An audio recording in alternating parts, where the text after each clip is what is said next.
Akkam jirtu fayyaa keessanii hordoftoonni BS TV warra taatan hundi keessanii nagaa keessanii akkam jirtu? Ani nagaa kootii galata Waaqayyoo. Yeroo tokko messenjera irratti jechuudha barreeffama nu hin barreessine fa'a namoonni barreessanii maqaa keenya akkuma nu barreessinetti jechuudha screenshot godhanii fa'a nutti ergu. Kanaan yoomi naasofne suura akkanaa yooma si ergee yoomayyuu wanna akkana haasa'uu hin beeknu waan jedhutu jira jechuudha. Sirriidhaan haasa'uu dhiisuu dandeenya. Garuu namoonni jechuudha messengerii keenya akkuma nu haasofne fakkeessanii barreessuu ni danda'u jechuudha. Akkamitti akka godhan amma isa sana isinitti agarsiisaa jechuudha. Jalqaba irratti akkuma barame Play Store keessa seenna. Play Store keessa erga seenneetii booda iddoo searchii kanatti fake chat jennee barreessina jechuudha. Fake chat. San booda search goona. Erga search goonetti kunoo isa lammaffaa kanaa jechuudha. Fake chat conversation jedha. Messengeraa fi jechuudha kunoo ani buusee jira. Install gootu isini jalqaba ani waan buusee jiruuf open jedhee jira jechuudha. Appii kana bannu.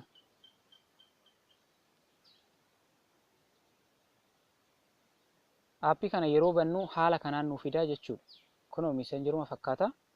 Gara gadiitti kunoo iddoo lakkoofsa 9 jirtu akka nama fakkaatu kana gartuumna jechuudha. San booda create chat, create group, add contact waan sadeen kana nu fidaa jechuudha. Nama tokko wajjin akka haasofnetti fakkeessuudhaaf isa jalqabaa kana tuqnaa jechuudha. Kunoo maqaa nama sanii barreessuudhaaf jechuudha. Nama wajjin conversation yookaan immoo haasaa waliin gooruu barbaanne san maqaa nama sanii barreessinaa jechuudha. Ani fakkeenyaaf mee Boonsaa jedhu. Boonsaa. San booda save jennaan jechuudha. Kuni beeksisa akkanatti mallaqa olii kana irraa ba'an jechuudha. San booda Boonsaa kan jedhu kanarraa seenu new chat kan jedhu kana tuqna. Dhiifama.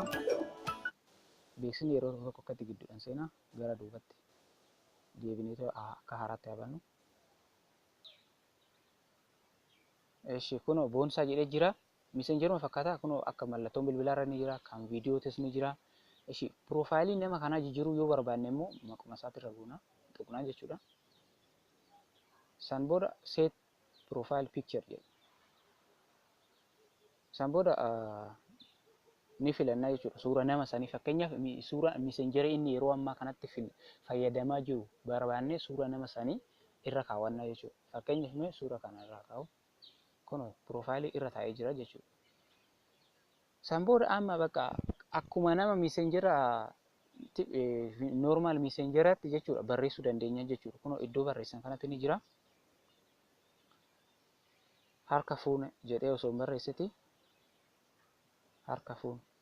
Amma sendi jira jechuudha. Sendiin karaa lama jira amma. Lamaan iyyuu sinumatu kan deebisus kan nama sanitti barreessus isinuma waan ta'eefu amma fakkeenyaaf jalqaba akkana ni barreessatti yoo barbaade jechuudha. Isa jalqaba kana sendiin godha jechuudha. Deemee jira. Harka fuune jedhee barreesseef jira. Namni sun immoo akkamitti akkanaan deebisu? Nagaa kooti. Senduma jennaa jechuudha. Amma duratti sendi jennee amma immoo receive jennaa jechuudha. Namni sun akka nu deebise akka nu deebisutti akka fakkaatuuf jechuudha receive jenna.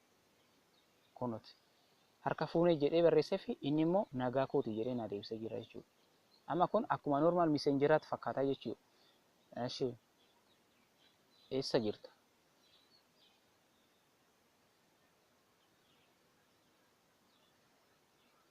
Sendi jennaa jechuudha. Mana jira. Amma immoo receive goonaa jechuudha. Deebisaniif jechuudha. Akkan. Fakkeenyaaf kuni waan akkana waan gaggabaabadha. Fakkeenyaaf suurallee yoo erguu barbaanne akkasuma jechuudha. Suuras yoo erguu barbaanne suura kanatti ergite. Suura kana amma jechuudha sendi jira. Akkana ni ergee fi tokkotti yoo fakkeessuu barbaade sendi jira jechuudha. Kunuuti. Suurri kun deemeefii jira jechuudha. Innis immoo akkasuma kunoo isa kana receive. Bakka akkuma normaal messenjera sanitti fayyadamna jechuudha. Kuni bakka namoonni amma waan gaarii barreessuu dhiisuu danda'u. Iddoo kanatti amma fakkeenyaaf waan arrabaa illee fakkeenyaaf wanna nurraa hin barbaachisne messenjera bakka akka nu barreessine fakkeessanii san booda kana screenshot godhanii numatti illee erguu danda'u yookaan immoo namoota birootti illee erguu danda'u. Sun immoo waan fokkataadha. Kanaaf wanni akkanaa jiraachuusaa hubattanii akka hin rifanne fake chat jedhanii haala kanaan barreessuu danda'u jechuudha. Fakkeenyaaf arraba garaagaraa waan barbaadan jechuudha barreessuu danda'u suura keenyarra kaawwanii jechuudha. Kanaaf of eeggannoo godhaa jechuu barbaadetani. Kuni nama tokko wajjin barreessuudhaaf. Akkanumas immoo guruupii jechuudha. Guruupii uumuu danda'u. Haala guruupii tuman immoo sin agarsiisa jechuudha amma. Create guruupiidha. Asuma irratti jechuudha. Normal guruupii osoo hin taane fake chatii kanarratti guruupii akkamitti akka uuman jechuudha. Maqaa guruupii asitti callisee guruupumaa jedhu guruup save. Save erga jedhee booda isa kanarratti new chat jenna.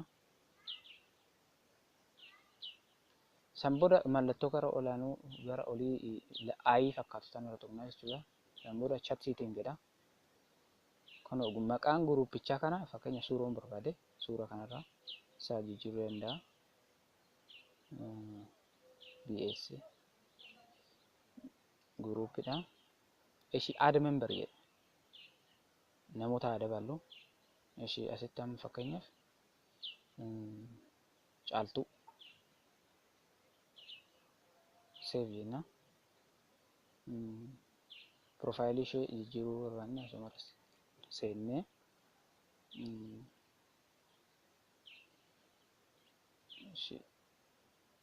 suuruma kanarraa keenya callisneetu ammas nama bira dabaluu barbaanne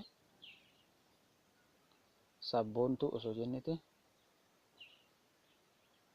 sabboontuu save jennaan jechuudha.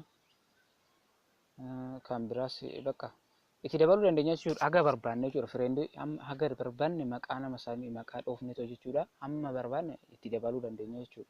Profiles haaluma amma kanaatiin jijjiiruu dandeenya jechuudha. Halluu jijjiiruu barbaanne isa kanarra goona kun kalaara kan jedhu ni jira. San booda save. Amma haasa'uu dandeenya jechuudha guruupiidhaan. Akkam ooltan jedhee barreessa namni tokko jechuudha keessaa send jedhu. Miseensonni kun immoo nagaa jedhee namni tokko adeemsu receive. Eenyu as keessa eenyu akka deebisuu barbaanne fakkeenyaaf caaltuu akka deebisuu barbaanne caaltuu kana tuqna. Sabboontu soo jenne akkasuma jechuudha. Fakkeenyaaf caaltuun haa deebistu mee nagaa jettee haa deebisu jennee haa fakkeessu nuu barbaanne isa kana tuqna jechuudha. Kun asitti amma caaltuu jedhee jira nagaa jettee deebistee jirti jechuudha. Nagaa kiyya jettee akkanatti receive. Isa kana immoo sabboontuun akka deebisuu barbaanne maqaa ishee kanarra tuqna jechuudha. Kunooti akkam ooltan jedhee jalqaba barreeffame san booda caaltuun nagaa jettee sabboontuun nagaa kiyya jettee akkasumatti miseensota hedduutti goonetu haala kanaan barreessuu dandeenya jechuudha. Kuni guruupiidhaan akkamitti akka guruupiidhaan fake chatii irratti barreeffamu jechuudha. Kan dura isin agarsiise immoo nama tokko qofaa isaatiin jechuudha. Akkamitti akka fake chat barreeffamu jechuudha. Isuma kana jechuudha fake chat kan jedhu jiraachuusaa amantanii fakkeenyaaf namoonni tokko waan hin barbaanne barreessee ofuma isaatii yoo sanitti akkanatti erge baay'ee rifachuun qabdani. Kanaaf waan akkanaa waan jiru beekuu akka qabdanidha fi kanumaa fi viidiyoon keenya har'aa isuma kana. San dura warroonni tana dura subscribe goone hundi keessanuu subscribe godhaadha. Godhuudhaan maamila taadha. Viidiyoo kiyyaa ho'anuma ta'e isa tokko hubantan kun iddoo subscribe jedhu kanatti ni jirti. Isee kana warri subscribe goone subscribe godhaadha. Akkasumas viidiyoon kun yoo isinitti tole kun mallattoo like sana tuqaadha. Akkasiin bira darbaadha. Viidiyoolee hedduutu jira. Irra seenuudhaan daawwachuu ni dandeessu jechuudha. Akkasumas yaada yookaan koomentii barreessuu barbaadan viidiyoo kana jalatti barreessaadha. Siniifan deebisa. akka waan isin hojjetamuu barbaadu waan isin rakkisu feesbuukii, waatsaappii, iimeewwan hundarrattuu jechuudha. Yoo gaaffii qabaattan barreessaa deebisaa isiniifan deebisaa jechuudha. Eshi kana viidiyoon keenya har'aa isuma kana viidiyoo biraatiin akka walitti deemnutti turtii gaarii.